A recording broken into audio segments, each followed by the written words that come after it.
sick. It looks pretty much like we all wanted it to. How does it feel to finally get that off and show everyone all the hard work this offseason? Yeah, I mean, I'd like to say that, but it wasn't like it just happened in like November, October. I mean, really, this is what you see and kind of what you've seen as far as the press release yesterday. Really is how like the design of the bike and the semi and all that kind of stuff. A lot of people, were kind of thinking that I was messing with him and not letting out the cat out of the bag, but like I really didn't know until Monday this week. Monday, I found out while riding my race bike, which didn't know if my graphics were going to be this graphics or somebody else's graphics, where I was going to be. But for the most part, the big picture wasn't going to change for me, in the fact that I was going to go race a factory Yamaha. Just needed to figure out the truck and the sponsors and the crew. But yeah, I mean, dreams come true. An only rider on a team that I have so much respect for, and all the people that are here are the same people that I worked with when I was here. I was fortunate to be able to bring two old, washed-up guys as well, Goose and Drewski. So it's quite a unique feeling. Really proud, just because when you look at the people on the team and the laps around the block that they've done, I think it mirrors me, Yeah. I think that we all had the same common goal. I think we all had the same feeling that people are riding us off and not really taking us, for a serious threat. See what we can do to prove that wrong. One thing I really like is that your helmet and your gear, the Aussie flag on the bike, like it's full circle. Like it's 04 reading. It looks sick. Like, was that all intentional? Truthfully, it wasn't like we sat down and tried to achieve the same common goal. I just think the same feeling was there for everybody. My gear was done many months ago, so whether I was on a Yamaha or not, I was going to be in blue gear. So that was done kind of long before that I had even really knew or whatever was going to Yamaha. The helmet was done recently. It's a throwback to my 04 helmet. But the bike, they took that into their own hands. So I think it's a reflection of how we all feel. I think we're all happy that this is come to fruition, and we're all here, and it's just we're ready to go racing and have fun. Big things, I think. I want to win more than ever. So it doesn't feel a whole lot different than 04, I guess. When we saw those pictures, like in the press release the other day, and I saw you on Monday night, dude, Reedy's looking good. You look extra fit. I know you made some pretty big changes in the offseason to your program.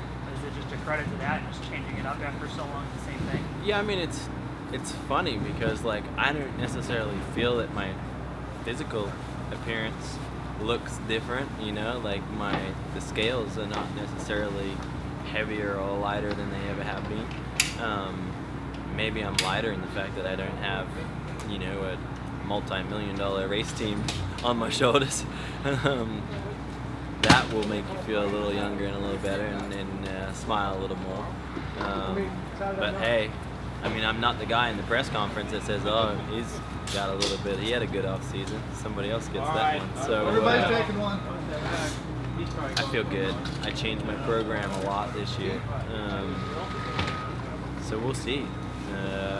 Doing a Supercross only contract really allowed me to kind of tweak some things that I felt needed tweaking.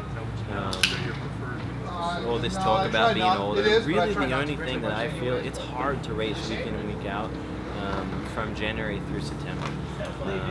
So going January through May, there's light at the end of the tunnel, and I'm excited for that because I'm all in on Supercross, and we'll see if those changes meet up with the effort put in. Hey, looks like getting ready to shut down, so let's wrap this up pretty quick.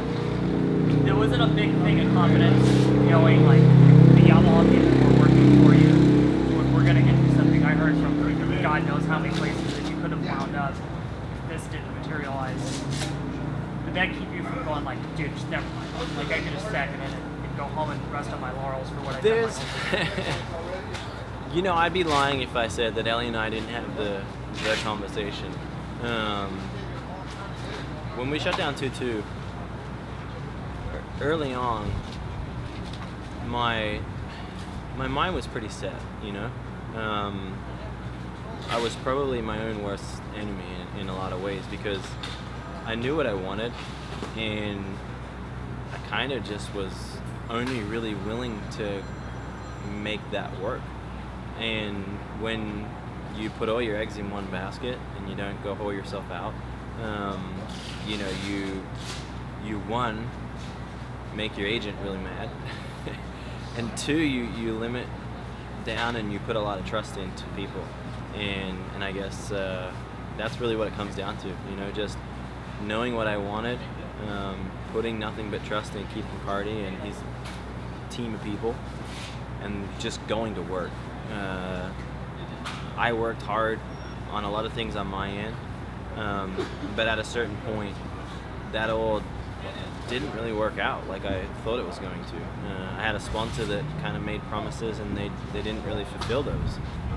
So then I got to be the rider, and I was like, the only thing I can control is to be in shape and ready to go racing in January. So I just pretty much left it up to these guys to do that. And you know, I mean, for sure there was nights there where I was laying awake at night thinking, man, is this really it? Like, is this how the end's gonna be? And then it's testing. Trust me, it's testing. But yeah, you try to trust it, and here we are.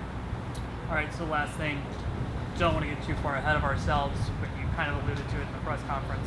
It's 2016, you guys know you're going Supercross racing from then, but you say you're not ready to just pack it in yet.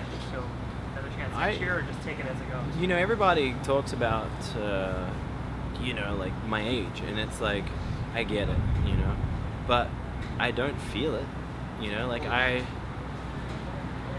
see the history of the sport and I respect it, but there's a huge part of me that wants to change it, wants to prove it wrong. I want generations behind me not to be walking away at 27, 28 years old. You know, I look at these Casey Stoners, Ricky Carmichaels, Ryan Villapotos, and I don't understand it. Like, I can't, you know, like, I respect their decision, and that's their life that they have to live. But for me, I'm 33, and I still can't step away. And it's not because of any other reason other than the passion is stronger than it's ever been. It's not like you know, like it's, I don't know, like, sure, there's things in everybody's job that they don't enjoy, right? But for the most part, I really just enjoy going racing. And as long as I go to bed at night thinking, man, how can I be better, and waking up in the morning and going and trying to achieve that, then I want to be here. If I go out there and I'm not the guy that I think I can be, and I'm not getting the results that I think I can get, then this may be my last year. But for me, that's not an option at this point.